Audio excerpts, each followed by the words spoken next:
I'd like to introduce our first speaker. Melinda von Fagan is a professor in the Department of Philosophy at the University of Utah. And she's going to be presenting a talk entitled, "What Kind of Thing is a Stem Cell?" and other questions. Melinda. Thanks.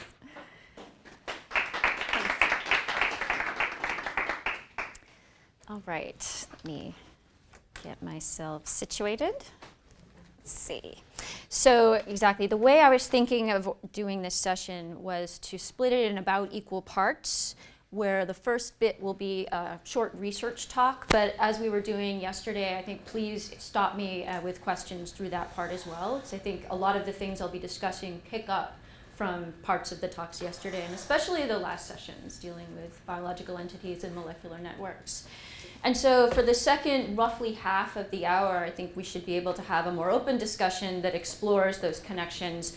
And I've identified 3 questions for that, but those are really just sort of suggestions more than anchor points. We can do the Q&A as we've been doing it. But the 3 issues, now I'm starting at the bottom of this slide, that I thought would be interesting to pick up on are the natural and or synthetic question, which we did start to talk about yesterday, how to think about stem cells and other kinds of engineered cell lines, whether it makes sense to call them synthetic, where the line between natural and synthetic is, and how we might draw it in different kinds of stem cell cases. This is something I'm going to talk about. The research talk is going to be divided into 2 very unequal parts. The first is that titular question, what is a stem cell, or the way that I've been approaching it, less metaphysically oriented, what does it take to classify something as a stem cell? That's the way I've been investigating that first question. But with a rather complicated answer to this research talk, part A, there's a fairly straightforward answer to what I've identified as this research talk B, the kinds of stem cell. What are the varieties of stem cell? We can use what I will argue is a fairly complicated answer to that first question to give a pretty precise answer to the second. And then that'll be the jumping off point for this more general discussion. So again, natural and or synthetic is an issue there. One thing that we didn't talk about so much yesterday, but I think will be a major theme in the talk to follow, is also ethical, social issues. We talked a lot about communities, and that would be the big connection. But in the stem cell biology, the question about how ethical values, and here I'm including medical aims as well, clinical goals, as well as ethical concerns about the kinds of things we can do to human cells or other kinds of cells, these have had a large effect on the way that we classify and think about stem cells. I won't have that much to say about those issues in my research talk, but I think there'll be natural ways to make those connections from the things I do say, and that'll segue into the talks to follow. And then very open-ended, what I've identified here is point C, of ways that we might compare and contrast the classification that goes on with stem cells, which are material entities, unlike data sets, and living entities, unlike nanomaterials. So I think there might be distinctive features that are involved in classification of entities of this kind that compare and contrast interestingly with the issues we talked about yesterday. So that is the sort of outline of the session, as imagined. Again, those 3 questions are really more guidelines than things that we have to talk about. But the bit that I'm going to start with is the research session, which is the what is a stem cell, or on what grounds, how do we classify something as a stem cell? And in fact, complexities here emerge right away. The concept of a stem cell on the face of it unites 2 very different notions. That of a cell, which is a very well-characterized biological kind. It's observable with pretty simple technology, light microscope for a lot of cases. It has parts that are pretty well understood. This is looks like one cell. It's actually a clump of embryonic stem cells. I'll get into why that is actually apropos later. But the notion of a cell is a pretty well understood biological kind. A stem, however, is the beginning of a growth process, the origin for something that is to be. So a stem cell, just on the face of it, in the term that's used, is both entity and process. It's a cell defined by what it gives rise to, rather than the traits that it has. Now a cell, I'm going to start with this more general point about cells. This is a pretty well understood biological kind. It's traditionally known as the simplest unit of life. That was right from the beginning of cell theory, the way they were articulated. And our notions of cells and our knowledge of them has increased dramatically. But actually our ways of thinking about cells and how they're individuated, the cell as a biological kind, hasn't changed all that much since the individuation criteria were articulated in the mid mid to late 19th century. So the ways that we classify something as a cell were worked out over 150 years ago, and this is the tenets of cell theory updated. These weren't the original forms of them, but they haven't changed out of all recognition, that cells reproduce by binary division. Now, cells actually do more kinds of things than this and fuse as well, but for the purpose of stem cell biology, the only reproductive process we need to focus on is the binary division, mitosis. An individual cell's existence begins with a cell division event and ends either with a second division event that yields 2 offspring or cell death and no offspring. The generations of cells that are linked by reproductive division form a lineage. Now, cells, back again to that first point, are arguably our clearest example of a biological individual. That is, a living entity that can be picked out of its environment, counted, distinguished from others of its kind. And the criterion for individuating cells in general is an enclosing membrane. It's actually a topological concept. You've got the cell is the membrane and what's inside of it. And the membrane doesn't work as a boundary. All kinds of signals are passing back and forth between the cell and its environment all the time. But what a membrane does is it gives us a really clear criterion of when we've got a cell as distinct from anything else or other cells. And when cells reproduce by division, the process is finished when the membranes have pinched off and separated. It's a nice, clear topological concept. So we have really unambiguous criteria for saying that something is a cell or not, when we've got one, how many we have, what kinds they are. Within this well-behaved kind cell, there are standard types of cell types, in fact, what they're called, kinds of cell. So if you look at character space for cells, it's clumpy. Cells are not continuously distributed in character space. They clump into pretty easily robust and reliably individuated types that exhibit clusters of molecular, biochemical, morphological, and functional characteristics. These are neurons, blood cells, myriad types, skin cells, and so on. There's several hundred, depending on how you type them. There's about 220, I think, is the standard way of counting the number of cell types that make up the adult human body. And the idea is that organisms are, by and large, composed of cells. So multicellular organisms are not utterly composed of cells, but they're the main component. And when people think about biological hierarchies, they'll often have cell, maybe organs to organ systems. And then the idea is you could take an organ, break it down into its basic parts, and those would consist of cells in these various types. And you can think of an organism like that. Now, it would be pretty reasonable to suppose that stem cells are just another of these types. There are hundreds of them. Stem cells would be another one of these that make up the body of a multicellular organism. And the main thing I'm going to argue today is that they're in fact not. Stem cells are not just another type of cell that you can isolate if you break down an organism into its parts. And the reason being is what I already alluded to, that stem cells are not defined by the traits that they have. They can't be distinguished just like other cells.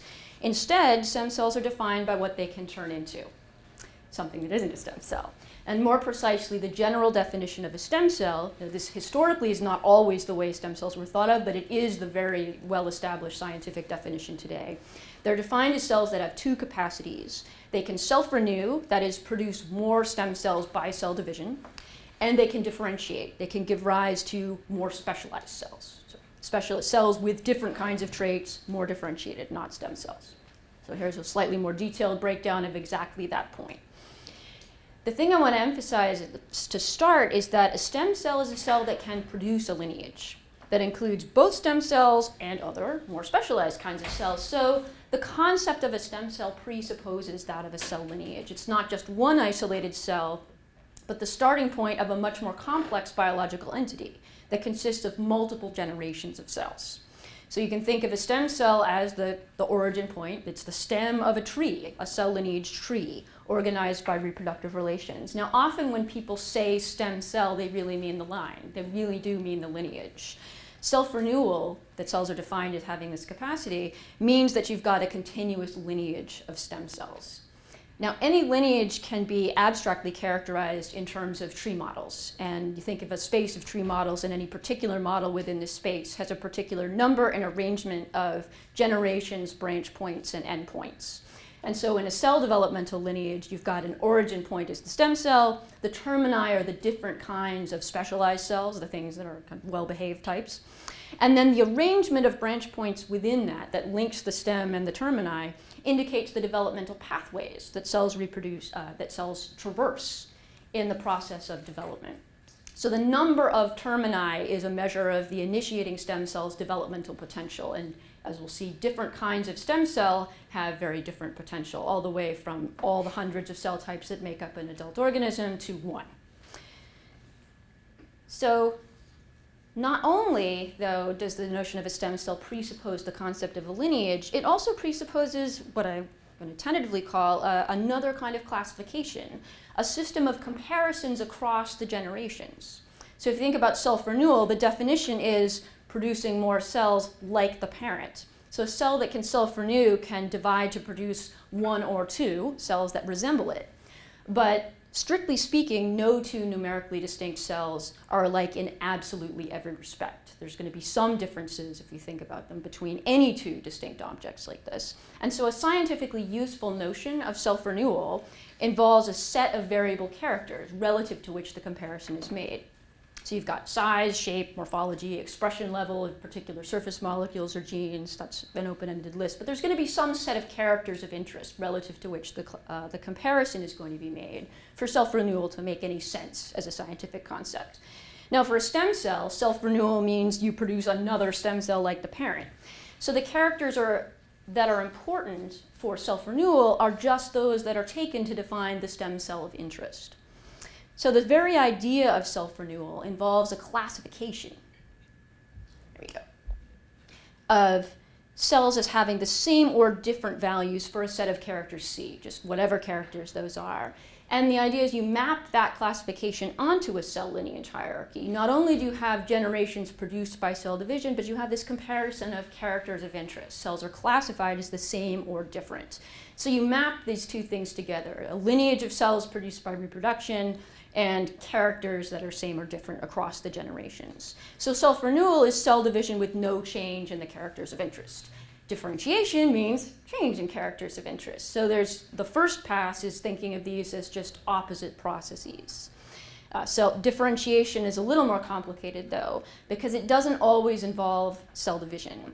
Differentiation just means change in cell characters, or a little more than that as well. But to fully unpack the notion of cell differentiation, we need the notion of a cell state. And this is a little more recent concept. This is something that's come together in certainly the last 40 years, and probably it's more dominant in the last 10 or 20 than in previous times. But this is the way that a lot, at least the majority of stem cell researchers that I've been talking to, talk about cells, cell identity, and cell state.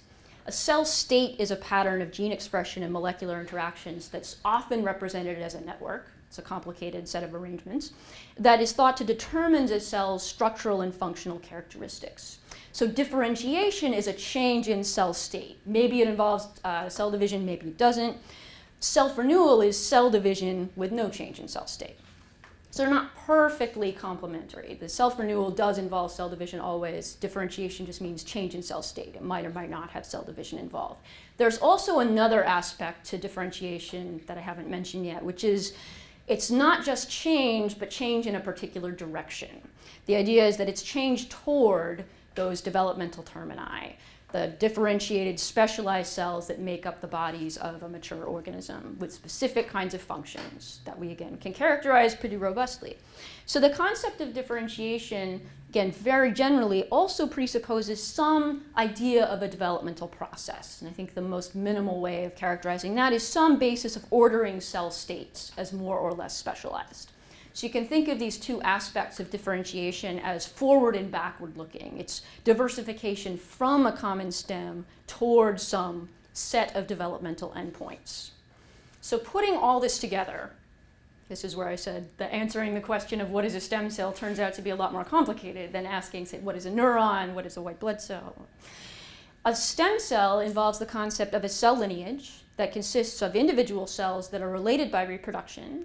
That lineage has the further characterization in terms of a number of generations, the number of termini, and an arrangement of those branch points that link them, and a set of variable characters C with respect to which cells are compared across generations, and this developmental process, D, I've labeled here, that orders cell states along some kind of developmental pathway, more to less differentiated. So according to this model, a stem cell is a cell that's the origin of a cell lineage L, generated by N cell divisions organized by comparison of characters C, where the values of those characters can then be mapped onto a developmental process that orders cell states. Any cell to which values of these variables can be assigned so as to satisfy this complex condition is a cell that satisfies that general definition of a stem cell as capable of self-renewal and differentiation. So this is just my philosopher's explication of the scientist's own definition. It's not something scientists have produced or, in fact, to my knowledge, have any interest in, because they do not, in fact, use a general definition of stem cell. What we have with stem cell research is not an unpacking of a general definition, but a lot of very specific ways of applying it. And that's the next point I want to move to. But before I get to that second question, which answers varieties of stem cell, I want to add a further layer of complexity, because all of this is looking at the cell level. But in fact, you could think about all this happening, say, with a microbial lineage too. Because bacterial cells do all of this as well, and more. But there's also, in the stem cell concept, and I haven't represented it in terms of variables here, so I haven't really figured out how I want to do that yet. But the notion of a stem cell not only implicates all these cell level processes and ideas and comparisons, but also ideas about organismal development. And you can think of it very roughly as sort of flanking what we understand as the lineage. All stem cells are derived from a source organism.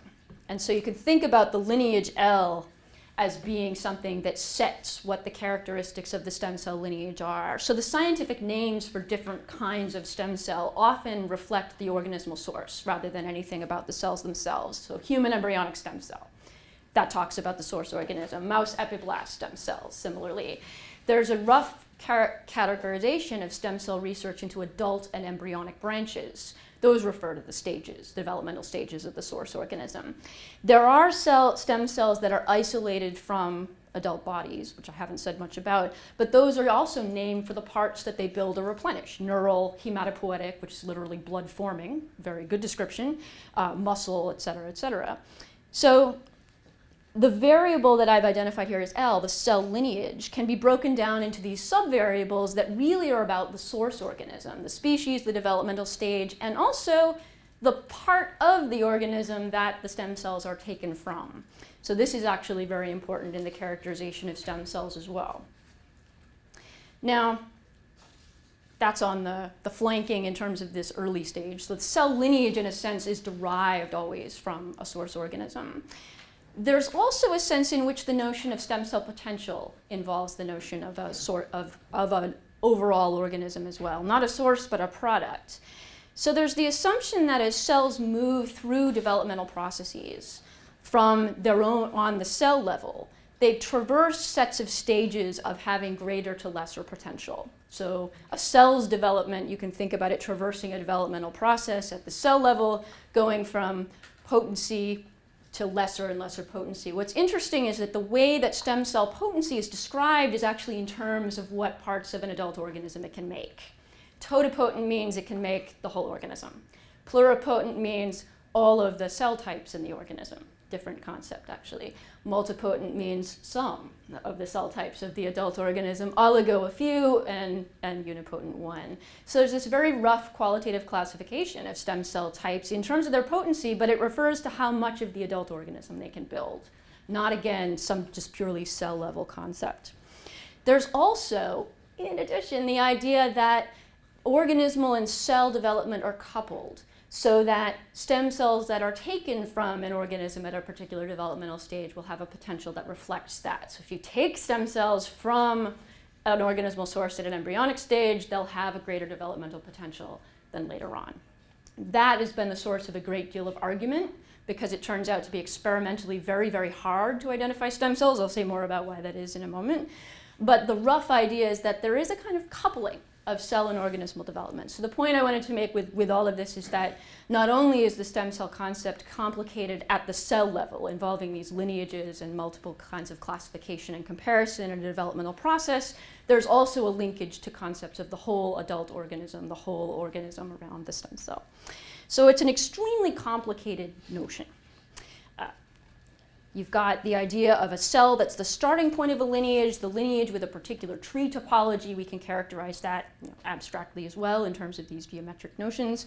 But the whole lineage is sourced in an organism that has its own species and developmental stage, the location from which the lineage, the cell lineage is taken. And then there's this idea of the parts of the later organisms that might be produced by these cells. So a very complicated and difficult to unpack definition. So it's challenging to show that a cell is a stem cell, partly just because the idea itself is a very complicated one. But with this abstract definition in hand, we can give a very clear answer to the more scientifically relevant question, which is, what are the kinds of stem cell? How do we classify things that qualify as stem cells as to particular varieties? And this is, in fact, where the scientific practice connects. Because where there isn't any work on stem cells in general, there's work on particular kinds of stem cell.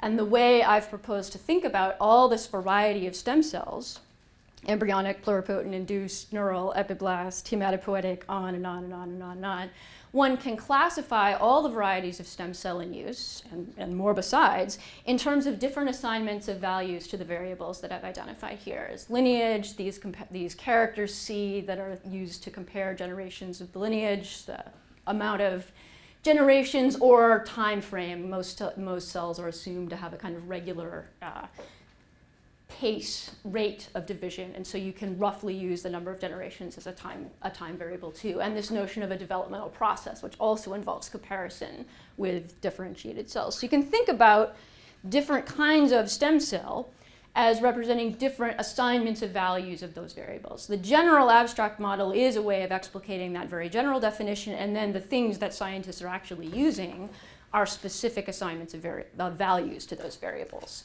And the way that those values are assigned is by experimental methods. So going back to the familiar example, the very first line of that table, a human embryonic stem cell, which again, if you hear the term stem cell, usually it means that one in most everyday contexts. The human embryonic stem cells are the stems of lineages that are derived from early human embryos, about 5-day-old blastocysts, in vitro. The only way they're derived in practice. And they're derived by taking part of that inner cell mass. That's pretty much all that's going on in an embryo, human embryo of that stage, are 2 cell layers. The inside is where the stem cells are taken from. And you take that inner cell mass, that's not the stem cells, you place it in artificial culture. In that environment, some of the cultured cells divide and produce colonies with those particular morphological features. That photo that I started with is those morphological features and molecular characteristics. The list of characteristics that are important changes pretty rapidly, but there are some pretty standard ones that are used now. High alk phos, alkaline phosphatase expression, telomerase activity. Now there's a bunch of genes that people look for that they didn't before. Large nuclei, kind of flat round shape, clumping together, and so on and so forth. But the idea is you've got these cultured cells, look at their traits, select them, move them to new colonies. Self-renewal is sort of built in because the only cells that survive the procedure are ones that can produce more colonies like themselves. Now then you have to test and see whether they can in fact produce all the cell types from a mature organism. And so that's a stage of figuring out whether you've got pluripotent stem cells, embryonic stem cells, or pluripotent. So you get a kind of human embryonic stem cells come from a particular kind of organism, particular stage, particular location. They have a set of characteristics that we use to identify them. Self-renewal is built in automatically. It's actually kind of open-ended and unlimited as far as we know. And the variable about what are the differentiated traits that matter, well, they have to represent all of the cell types in a mature organism. In practice, we use a proxy for that, and I won't get into the details there. But one can think about all the different kinds of stem cell in exactly that way. So all kinds of stem cell are identified by procedures that assign values to these variables, but the actual experiments themselves are pretty different. So the idea, again, of that abstract model and me framing it this way is really a philosopher's intervention in the science, is saying here's one general, very thin general characterization of the great diversity of experimental practices that are used to identify different varieties of stem cells. So the basic point is that details of the experimental procedure are what fix the values of those variables that I've labeled here as L, N, C, and D. And so it follows then that stem cells can be individuated or classified as such only relative to particular experimental contexts. and for reasons I'll get into later, also hypotheses. So in this sense, stem cells are inherently experimental entities. There's no single thing, the stem cell, that scientists study. There's instead a great diversity of different kinds of stem cell. But all the experiments that identify and characterize stem cells have, I've argued, the same basic structure. So there's a lot of variety in the techniques that are used, but the structure of steps that test whether you've got a stem cell, I think, can be boiled down to these three. Well, there's a branch point there, but it's the same step and sort of different versions of it. First, you take the cells from an organismal source, as I already talked about. That specifies the lineage. You place those cells in a new environment. In the case of embryonic stem cells, it's artificial cell culture. You measure their characters C, whatever those characters might be. The measured cells are then moved to another environment, or in fact, set of environments, to test their capacities for differentiation. And so finally, after some time has passed, you test for whether you've got differentiated cells of the right set of varieties that you think. So this is very roughly a kind of generic sketch of the way that details of the experimental methods fix those values of the variables. Now there's a significant limitation to this, and I've written about this in a lot of earlier work, which is that no single cell persists through that experimental procedure. To show that a cell can self-renew, you have to put it in a particular environment that inhibits differentiation and see if it produces more cells of the same kind. The cell is gone. To see that a cell can differentiate, you have to put it in a different environment, move it to that other context, and then see whether then the traits of differentiated cells are produced. You have lost that cell, the stem cell, at that stage. There is no way to perform both experiments on a single cell. And in fact, there's no way to test a large range of developmental potential on a single cell either. You can at most go through one developmental pathway per cell. So when you're saying that a cell is a stem cell, there's no direct way to test that. Just in the nature of how stem cells are defined and the procedures we have to detect them, the only way to see if you've got a stem cell is to test for those capacities. And the only way to test for those capacities is to use a population of cells. So stem cells are identified, classified as such, at the population level. And that just follows from the way that they're defined. It turns out that to show that a given cell is a stem cell, you have to realize those defining capacities of self-renewal and differentiation. You can't do that for one cell. Stem cell biologists literally don't know what they've got till it's gone. By the time the self-renewal has happened, that cell is gone. It's been replaced by its progeny. Differentiation's happened. There's no more stem cell. It's usually been replaced by progeny too, but differentiated cells aren't stem cells. So instead, you have to identify stem cells at the population level, and the way this is done is to treat that population as a clone. In the traditional definition, it's identifying it as a set of perfect replicated experiments where you're basically testing the same cell, and that's often how the scientists will talk about it. You say that you're testing in this experimental setup do I have it there? Yes. That basic experimental setup, you get around that limitation. You can't test for self-renewal and differentiation on one cell. Use identical replicates of the same cell over and over again. Then, with different copies of that one cell, you can test for the full range of differentiation potential and self-renewal, problem solved. That's great. So that notion of identifying something as a stem cell presupposes a homogeneous population or type of stem cells. Now the problem with that is that these are the experimental methods for identifying stem cells in the first place. We don't know in advance what those characters are. We can make good guesses based on all kinds of evidence. But in fact, when we say we're testing the same cell, we're not doing that numerically. We've got a population. We use characteristics to make sure that population is homogeneous with respect to those characteristics, C, but we don't know in advance that those are all and only the characteristics of stem cells. These experiments are how we identify stem cells. And so epistemically, we end up in a very difficult position. There's no predetermined list of characters that are going to pick out the stem cell. And so that assumption that you've got a homogeneous population, that you've got the stem cell type, there's a sense in which there's a circularity built into stem cell methods. You have to assume an identical population to identify a cell as a stem cell. But that assumption that you've got the population is provisional. It doesn't mean it's wrong, but it has to be treated as provisional. And that's what I alluded to earlier when I said that stem cells are relative not just to experimental methods that specify the values of the variables, but also hypotheses. And that key hypothesis is we've got a homogeneous population of cells that we're testing.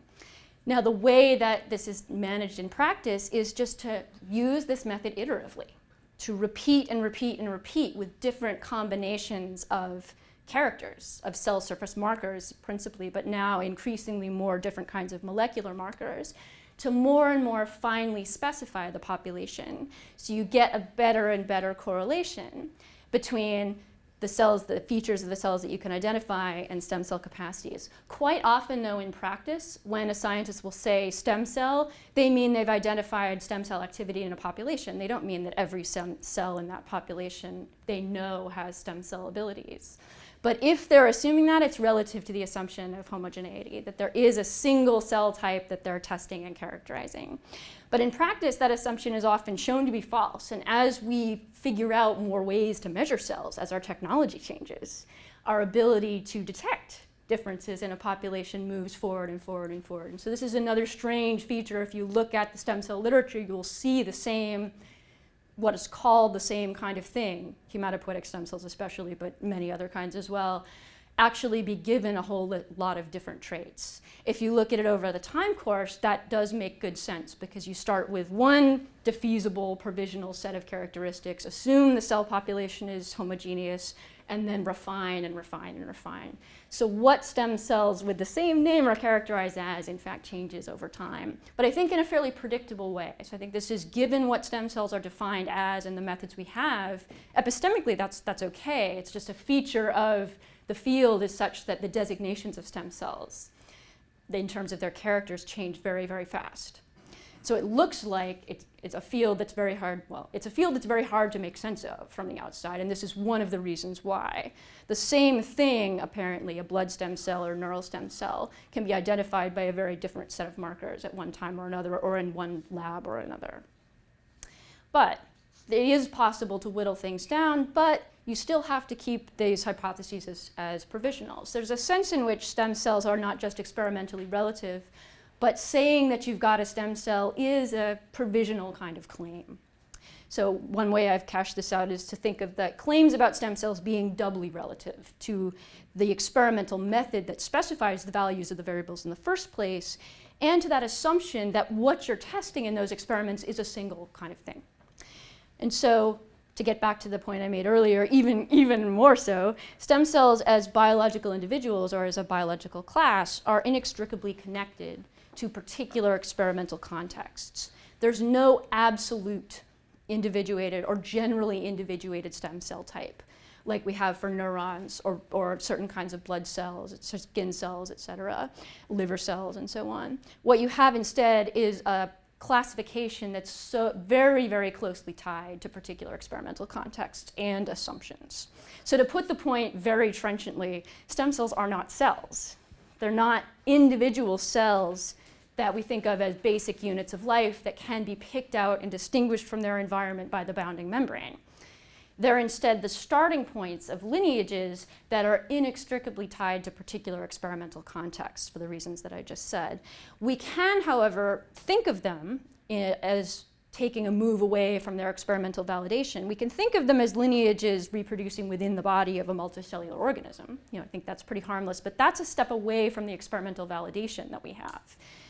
But many kinds of stem cell can't be thought of that way at all. In fact, the embryonic stem cells are not found in bodies at all. They're in vitro entities. In fact, all the pluripotent stem cells we know of are in vitro entities. They don't live in bodies. They don't build bodies. They're outside. And they exist as lines that can produce parts of organisms, but as entities, they're propagated in cell culture.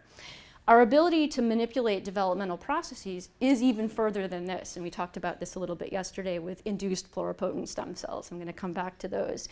We can not only take development outside the body in these pluripotent stem cells, but we can make new developmental pathways. So this is a quick little sketch of what reprogramming looks like, direct reprogramming of cells. And so this is, we talked about this yesterday, we'll probably talk about this more later as well, but you can take differentiated cells of any type, skin, hair, biopsies, this is one of the most common uses, culture them, again, you put them in cell culture, grow those cells, and then add a couple of molecular factors to their nuclei, change in a few cases, it's not very reliable, but a few cases it will work, And you can end up with cells with the same kind of differentiation potential as embryonic stem cells, so pluripotent in the sense they can make all the different kinds of cells that would build a multicellular organism.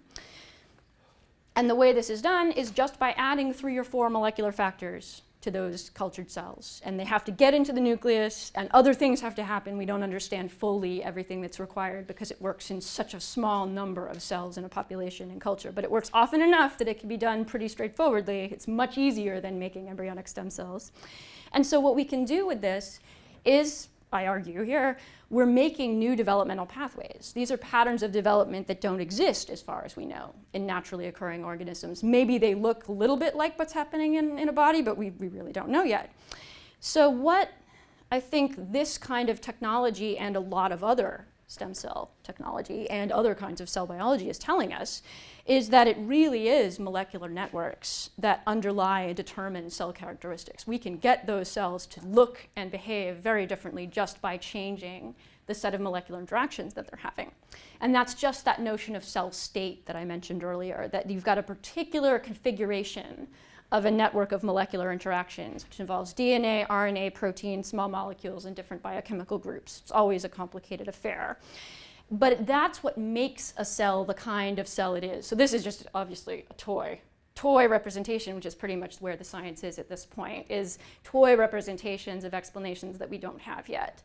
But the experimental results, like reprogramming, suggest that the basic idea is on the right track, that it's the arrangement or configuration of a particular set of molecular interactions that makes a cell have a particular state. It makes it the kind of cell that it is. And so what I'm suggesting from not just stem cell biology, but many areas of cell research is that it's the molecular networks that do make the cell types that we see.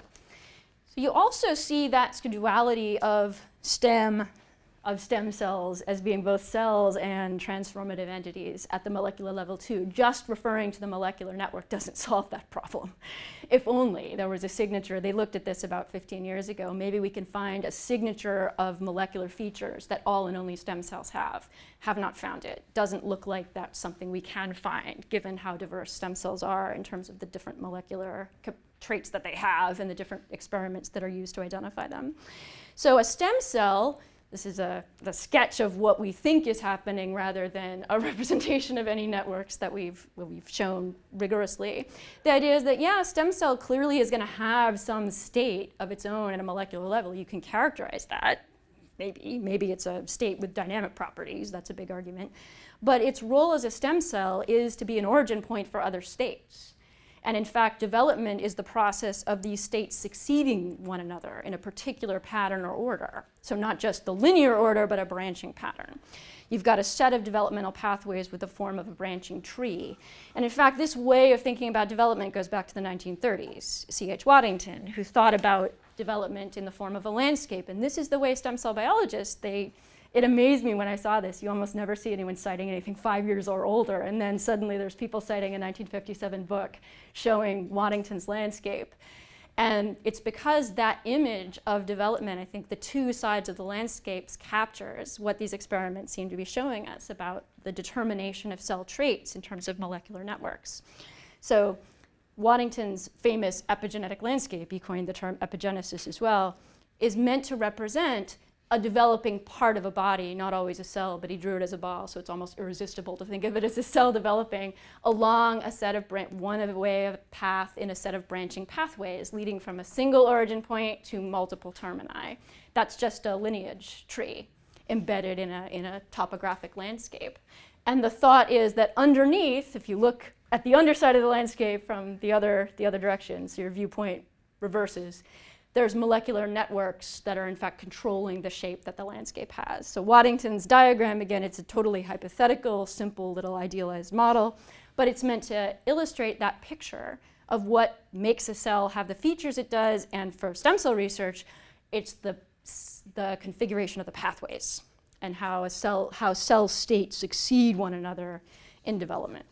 So the idea here with the landscape is representing the notion that a cell's characteristics are determined by a particular state of a molecular network, but also that it's not just one cell, but the whole set of developmental pathways, the whole robust set of pathways. And so it gives the question of thinking about cell development as dynamics of those states. So a cell starts in the stem state and then enters one or another pathway and goes by one route or another toward a specific terminus. And so the obvious question then is, what controls those dynamics? Now, Waddington kind of dodged this question by just building a tilt into the landscape, which gives the impression, completely a feature of the model with no basis in reality, that development is as a force as ineluctable as gravity.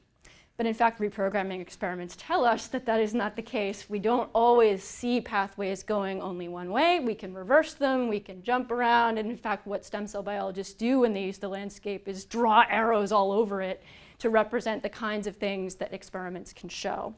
We don't yet have any kind of full explanation of why this happens. What we have is a slowly emerging picture of what the patterns that we can make happen are.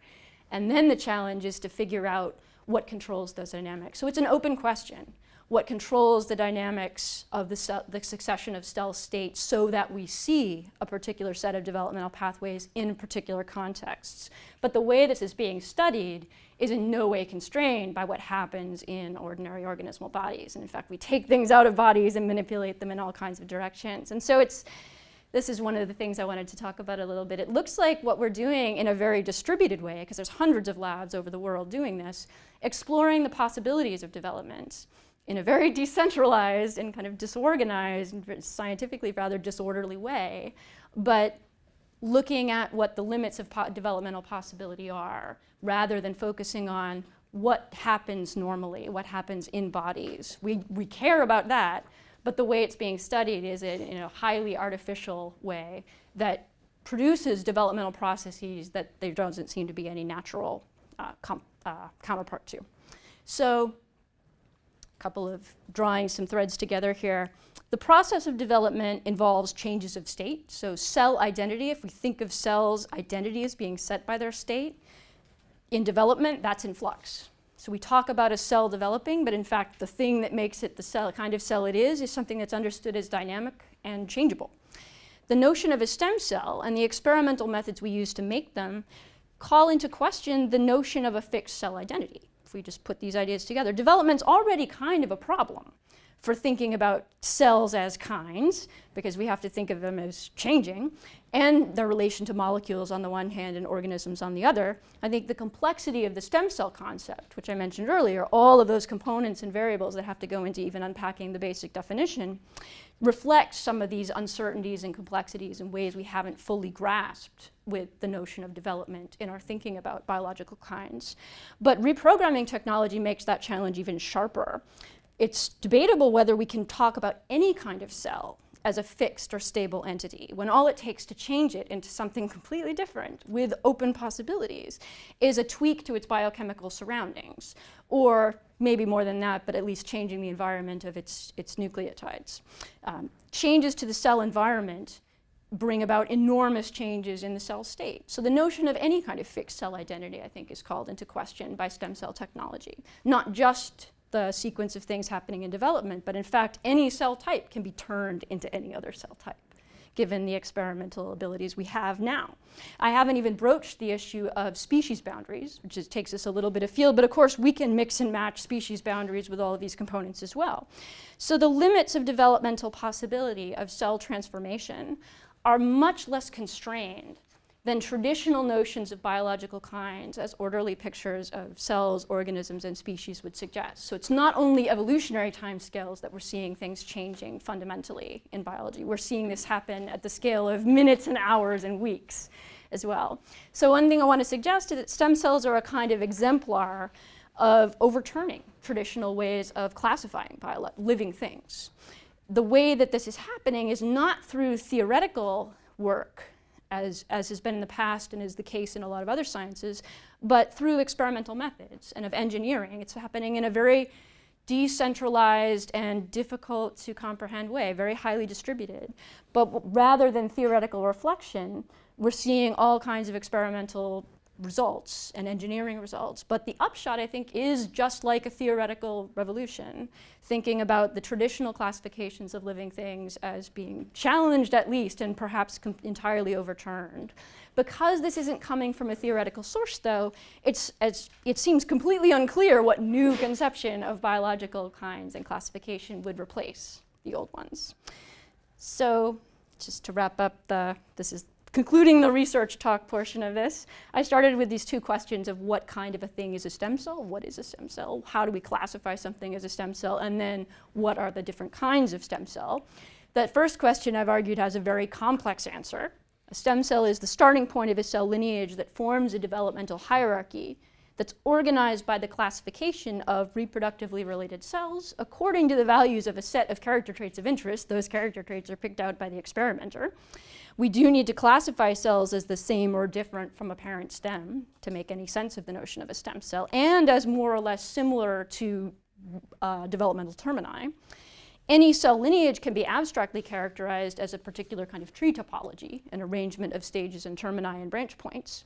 But those that are coming from stem cells are derived from a source organism and can produce parts of a future organism. We're still in the early stages of efforts to characterize stem cells in terms of particular molecular networks and configurations of molecular interactions. But at this stage, and things may change later given the way science proceeds, but at this stage it is not at all a trivial thing to identify a single cell or a cell population as a stem cell.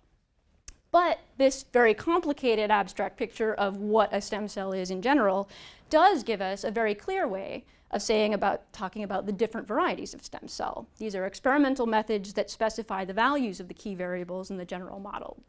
As experimental materials and methods will specify the species and developmental stage of the source organism, where in that source organism the cells are sourced, the number of cell divisions, how long you wait to assess self-renewal and differentiation, the characters that are measured, that are used to classify stem cells in terms of self-renewal and differentiation, and the range of cells that are tested to determine what the termini of the potency of the cell are.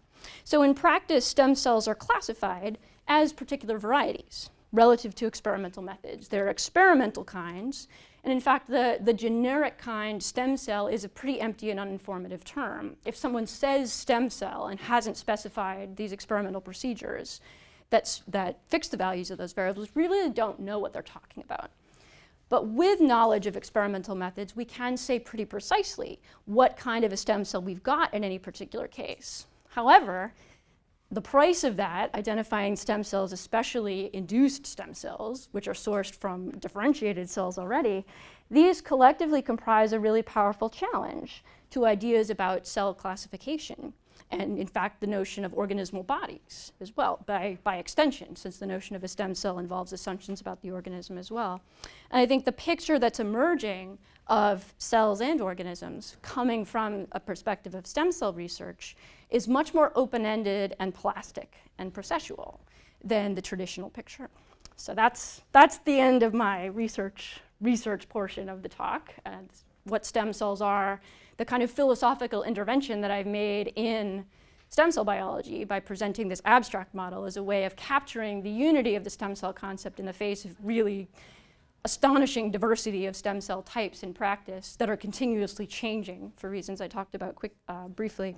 So these are back again to the questions that I picked out as important for discussion, but yeah, we can talk about anything. Yeah, sure. I mean, one way of looking at the cell is just a container for chemical reaction. Oh, sure.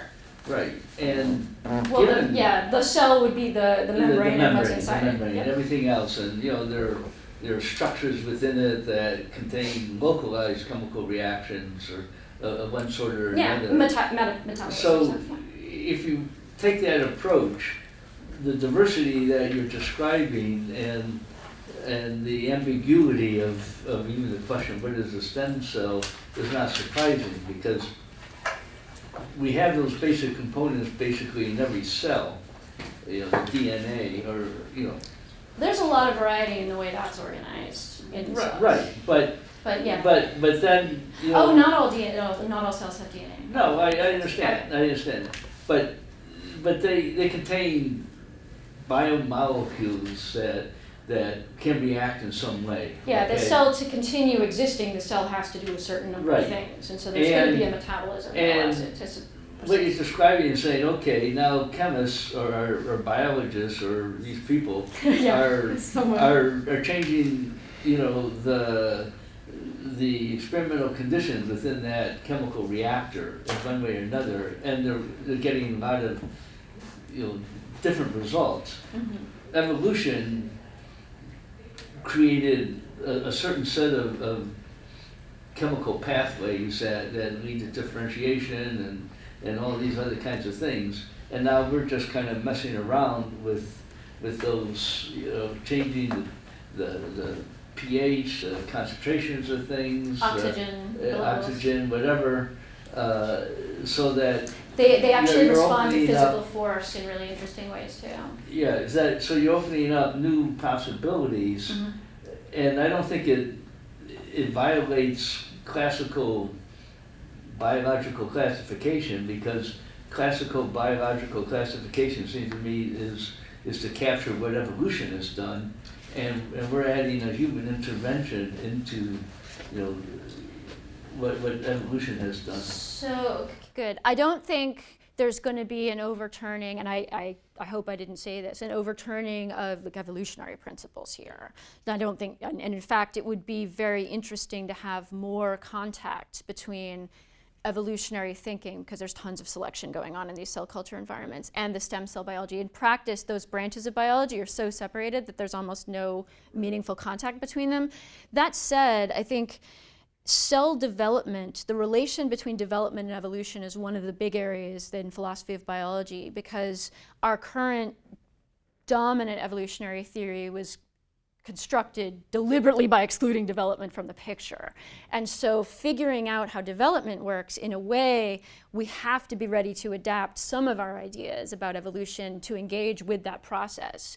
And Morgan was doing this really explicitly. He started out as a developmental biologist and then went back to it later. So this is one of the things that a lot of, really the first thing philosophers did looking at development was via how do we think about the relation between development and evolution. And it turns out that there's a lot of controversy. It's coming out of the scientists too. I think Stu Kaufman is the one who's argued that it's not that evolutionary processes aren't important, but it's not all selection. And so we need to think about developmental constraints and all physical constraints as involved. And so I think that's something that's open. So it's not the case, I think you're absolutely right, it's not the case that like everything about our understanding of biology is being overturned by this. But all I meant to say, what's being overturned is the picture, a kind of tidy picture of here are the cell types, here are the kinds of things that build an organism. But we don't really yet have a good account of how development and evolution relate to one another. That's still under construction too. And it's one of the things I think that's sort of an untapped potential in stem cell biology, because so little attention has been paid to both those aspects together. I don't focus on the evolutionary issues because so little of stem cell biology does so. So I think you're exactly right. Like all this is happening in the context of evolutionary principles, but we're not But that doesn't tell us much about I'm saying that evolution has constrained the chemical reactions within the different kinds of cells just because of where it went. Okay, yeah. It created this organism. You know, they operated at this temperature, these kinds of concentrations of reactants and pHs and stuff like that, and it just went. I mean, there's no progress to evolution. Right. Just happening. Things are happening and persisting Unless at different you're rates. an intelligent designer. But anyway,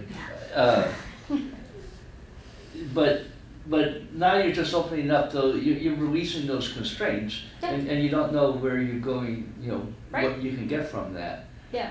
That sounds right. And then that exploring sort of developmental possibility space is I think what the field is doing, but they're doing it in a way that's not united by any kind of single theoretical goal. What's uniting the field is clinical goals, and not theoretical ones, where a theoretician's idea would be to then look at the principles that might emerge when you've got a full characterization of possibility space. But that isn't what stem cell biologists are doing at all. It's a very patchy kind of investigation.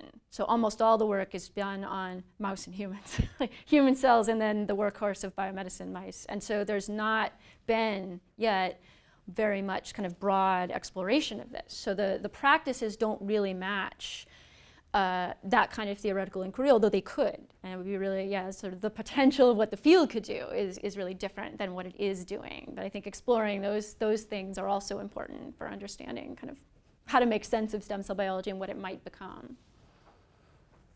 Oh, shoot. I guess I can't even remember the order of people. I think you're However, Oh, no, go ahead. yeah, you'll be better at telling So, the order than me. You mentioned species boundaries. Interesting. Really briefly, yeah. Right. I didn't say anything about So that. whenever I teach my students this topic, I talk about interspecies creations. It's part of stem cell biology too. Right. Yeah. I talk about chimeras and all kinds of things. I didn't talk about that, but you're exactly And most people don't actually know what those are. They then start to get shocked when you tell them how some of these creations are made. But the minute you say human embryonic stem cells, everyone has a reaction. Everyone has an opinion.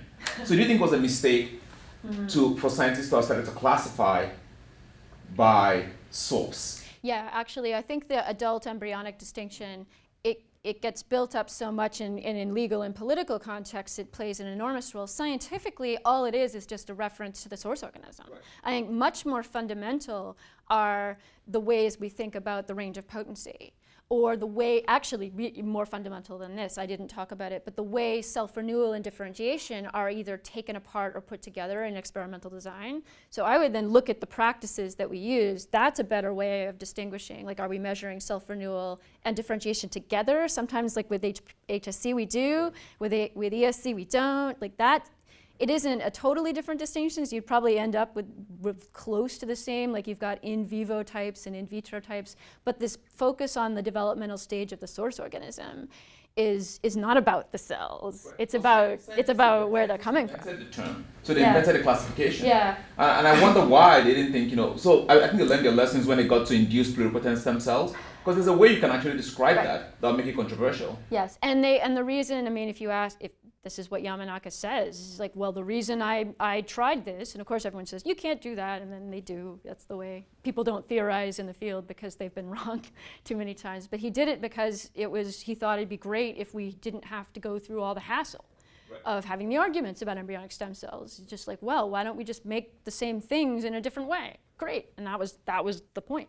And the MyoD, having a molecule that can affect the state of a cell. He was drawing on that too from the 80s. But that's another case with the reason, though a large part of the reason we have induced pluripotent stem cells is this ethical controversies. Without that, we probably wouldn't have them, and all of these insights that are coming from that. So you're right, I think a theme that came up yesterday is really clearly realized in these cases. Like the community structure and very specific kinds of social political arguments have had an enormous impact on the kinds of stem cells we've got, and in turn the kinds of ways we're thinking about development now. It's a really interesting kind of, I would say, and I've argued this in a lot of other contexts, that the experiments and the social contexts are not external to the epistemology here. You have to think about them as part of the picture, because a large part of what we're seeing, the patterns that emerge from this research, are very deeply and substantively influenced by the community, the social and political context. Substantively influenced. Yeah. I wonder whether it, speaking to question A, or question 1, natural and synthetic, whether thinking not perhaps in terms of natural and synthetic, but both natural and technological, might provide a way of incorporating some of the ethical issues and the kind of the temporality of stem cells. Yeah, the temporality in the aspect is really experimental tricky. sort of system where the set of experimental techniques by which these technological things, are created, and the sort of therapeutic hopes, the sort of therapeutic directedness, right? So you're thinking, thinking of them as technological objects rather than in terms of this natural versus artificial. That would just be a nice way of capturing all of these aspects sort of at once. Yeah, or maybe without- natural and technological. Right. I was sort of leaning toward an and/or, at least in one of the ways I thought about it. Because I think that a lot of the ethical issues seem to center on the You're right. uneasy combination of the natural, especially the human, and the technological, right? It's not just that Yeah. we're making Frankenstein, it's synthetic, but that we are taking humans, right, or embryos, which some people see as humans, Yeah. and using them as means to another end rather than Yeah. as ends in themselves. I So, would mean, say, yeah, that seems to be we're kind of changing the course of the I'm development I'm of just saying that's yeah. how the critique No, seems you're to be exactly getting right. framed. You're Yeah. exactly right. No, and the reason I've sort of started thinking synthetic might be a useful way of thinking about stem cells comes very much out of the cell state ideas that we're engineering, and this came about, I think this was the talk I gave in Pittsburgh, that there are ways of engineering molecular networks that are identified as synthetic biology. And in fact, reprogrammers are doing the same thing, just without mathematical modeling. And so you're building a new network of interactions and you're changing the cell states, and that's what reprogramming is. And so if synthetic biology, making new molecular networks like a repressolator and putting it into bacteria and getting new phenotypes out of that, if that's synthetic biology, then so is reprogramming. But that's a different kind of, I think your point is really well taken, because emphasizing that aspect brings into focus this community of synthetic biology, maybe connecting to these kinds of experiments, whereas technology, and then putting that in a framework of talking about the ethical and political and social contexts, that'll frame the community in a different way. I guess I've tended to do a little bit less of that, because almost everything written about stem cells it's a really interesting reversal of so much of philosophy of science, actually. Literally almost everything written about stem cells is ethical, political, social, and almost nothing when I started the project was in the phil-sci range. So I've been emphasizing more on the other. But the broader conversation about them and a kind of balanced or inclusive picture of what's going on, I think that's a really well taken point. Are you going to talk, or are these just the questions you want us to discuss? No, yeah, that's for you guys to ask, and I'll talk clearly, but in response to questions. So I have a sort of, I think, a chemist. I have two things that I want to say, and I haven't figured out how to turn either of them into questions. That's good. One is as a philosopher, and one is as someone who spent a little time with nanoscience. Ah, cool. So the first, this idea that there's no real way. This is the philosophical one. Okay. There's no sort of absolute stem cell type. You presented it as a problem potentially for classifying stem cells, but it strikes me that cells, yeah. well, it strikes me that instead it could just be a problem for our theories of classification and evidence for the sort of pluralism that I think Robert's talk yesterday was hinting at with Boyd's property clusters, or that Magnus has gotten at with his more recent his sort of all kinds are context sensitive or inquiry sensitive. That would fit really well with the stuff that I'm Yeah, saying. so do you remember the title of that book? The subtitle's from Planets to Mallards, but it's something about like new conversations about natural kinds or something like that. Yeah. Anyway, it's I haven't read it. so he sort of lays out a framework where he says, look, we've used natural kinds in philosophy to understand what science is doing and to guide induction. And in order to do those things successfully, we always have to make them context dependent. We can't think of the idea of like context independent kinds anymore. And it's just been a mistake for philosophers to think that you could ever get the sort of million necessary and sufficient conditions. So that might be one way to go, is to say instead of this being a problem for thinking about the way we classify cells, it's evidence for pluralism. It could be right. That's a way of thinking of it, and you're exactly right. This is to make it engage with this ongoing philosophical debate. Yeah. Like this, So and that's I think great. That's that, a great illustration. I would actually like if you think of it in that light, it's a great case study for Right. that approach to kinds, which is the correct approach to kinds. Well, if it's correct, it better be able to accommodate our scientific practices. So that's good. Yeah, no, that's a really good point. So then the sort of the comment from a chemical perspective, to shift context of inquiry. The idea that you can't test a single cell for both self-renewal and differentiation strikes me as similar, and I think probably conceptually harder than something we run into in nanoscience, which is the idea of the destructive characterization technique. Oh, and here I'm gonna call on my friend to the left over here to help me out with a little bit more detail. But ablation, when we do like ablation to get characterization of properties. You can. Yeah. Okay. I think what sorts of properties are we looking for when we do ablation? It's too early in the morning. I haven't had enough coffee yet. Where's my speaking of that? Okay. So anyway, you can test certain properties of nanomaterials, and I'll get more specific on that after the next cup of coffee. By destroying the outer layer of the nanomaterial. Oh, and that's that surface you're interested in what's happening. Yeah, you basically you eject things from the surface to figure out what the surface is made of. And I think there's certainly similarity in that you don't know what you got till it's gone. And how big a problem that is depends but there on might be, I other think features of you're your driving at investigation. something that's sort of conceptually deeper. Like in principle, you could leave the surface on the nanomaterial and possibly find these properties in other ways. And this is where I'm just going to have to go look it up.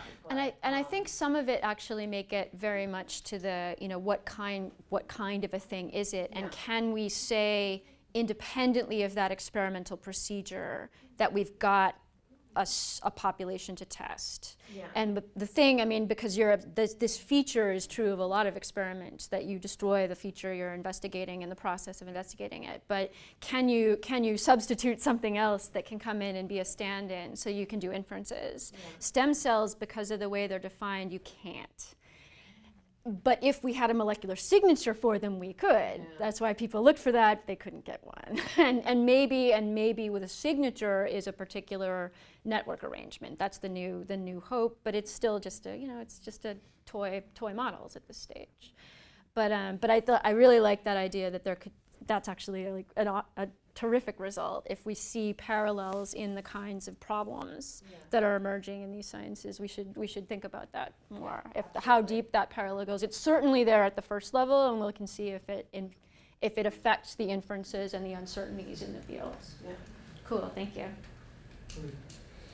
So maybe related to pluralism, in the experimental stage where you actually try to determine the characteristics, is the homogeneity that's assumed basically that all of the cells exhibit, or most of the cells exhibit the particular set of characteristics, or that some of them randomly assume subsets?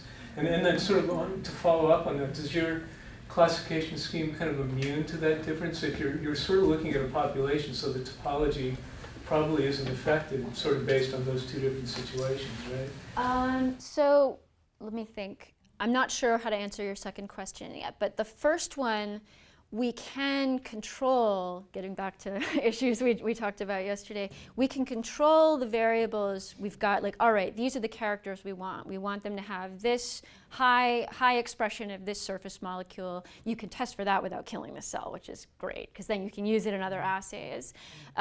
You can do some kinds of, that's is why the particular ways that we identify stem cells tend to be surface features, so high and low expression on the surface. You can measure that and then pop it back into another assay. The FACS fluorescence activated cell sorting is what they use for that.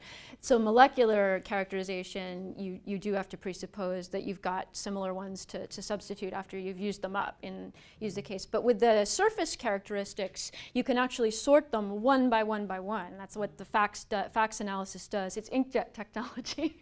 And they shake them really fast, and then they pop a little fluorescent activator on them and then deviate their fall just enough to go into one tube, and so they can get one cell, one little droplet, like microdroplets, one cell or less per droplet, and get that technology got invented in the 70s, and it created the way that we've been able to individuate stem cells. So for some kinds of stem cell, we can get a really one-to-one characterization of what the cell type is. We do that mostly with the blood stem cells, because you can do all kinds of things with blood that you can't do with other tissues.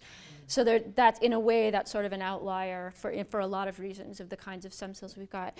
But what's tricky, to get back to that question you had, is all we can control for that. We can say all of these cells have this feature, but we can't know until we test if they have the stem cell features we care about. And so there's this disconnect between the features we can measure and the things we care about, which are the developmental capacities. And that's why I talked about you have to use these experiments iteratively and look at it as getting back to the temporal part. You can't, if you look at sort of a one snapshot experiment, you get a very impoverished picture of what's going on evidentially. You see instead a long progression of tests where you sort of whittle down or try things out, and you get a characterization of the features we can measure that is close to a one-to-one. But just because of the way stem cells are defined, we can never say we can never test on a single cell level that we've got a stem cell. So you have to assume, so that idea that eventually right now we can't identify the feature that turns it into a developmental, but that doesn't mean in the future we can't. No, that's right. But right now we don't. Our ability now to do it, it's not inherent in. Well then, and I think if I would say, we get to that point, then we won't use that functional definition of a stem cell anymore, which is the start of the problem. We would then have what they hoped to have in around the turn of the millennium, of this is the thing that makes a stem cell, and then you could measure it, something you could measure in real time, and then for sure have it. We don't have that.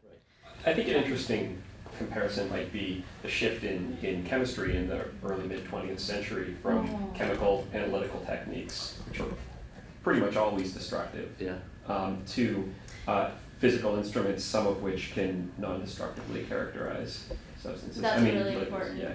Oh, sorry, Alec, you had your hand up right ages ago. Sorry.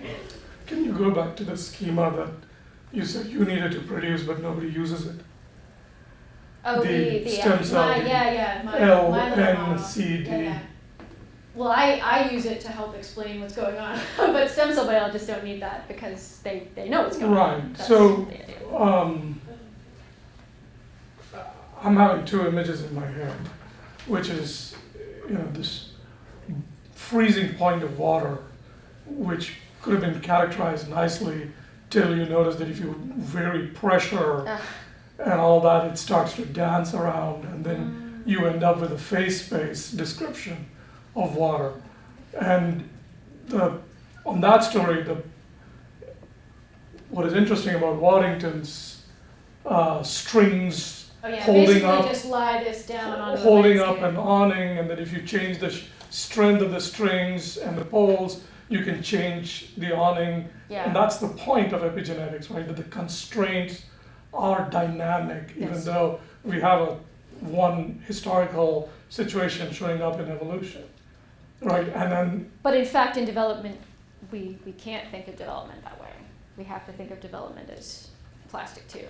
Right, and the plasticity comes from structures underneath, and so what looked like a one-way flow from developmental flow can be reversed, can be sent laterally, and you're stepping into describing, at least the experimental relativity is populating a bunch of aberrant observations, aberrant plasticities that begin to point at a phase diagram of water-like situation. Yeah, and I think this is one of the really exciting directions. It's again just very early stages, but they're trying to use dynamical systems theory models to model what the stem cell is. It's the thing that leads to these bifurcations, but they don't have it. So on that picture, if you add what Evan's talk, which is that you need some kind of structural way to code and store and represent the vast number of organic chemicals being generated. As this population of people are going to produce more recipes for stem cell generation, will your schema become a way, because that table is marvelous, right? The table that follows this slide. Yeah. Where did I put it's that? A great tracking device for. Oh, no, we went way back. It's before yeah, probably. That's it. It's before this. There we go. This table is That- marvelous. And and the varieties on the left are increasing. All right, but it's a table. We talked It's about a table, Right, we it's talked based about this. on Good. a real conceptual structure of what is plastic, and it's a schema that may end up being very usable in the next 5 years as they try to maintain a database Oh. of, because even Here each are of all those, the ways we can make them. Yeah. Yeah, because well, the they subdivide. the This C is- column is gonna subdivide. Right. This is really hundreds of things I Right. lumped together. Well, but these 4 categories are important. They are dominant categories. Yeah, there's others. And but- inside there's gonna be heterogeneity, Oh, tons. Yeah. right?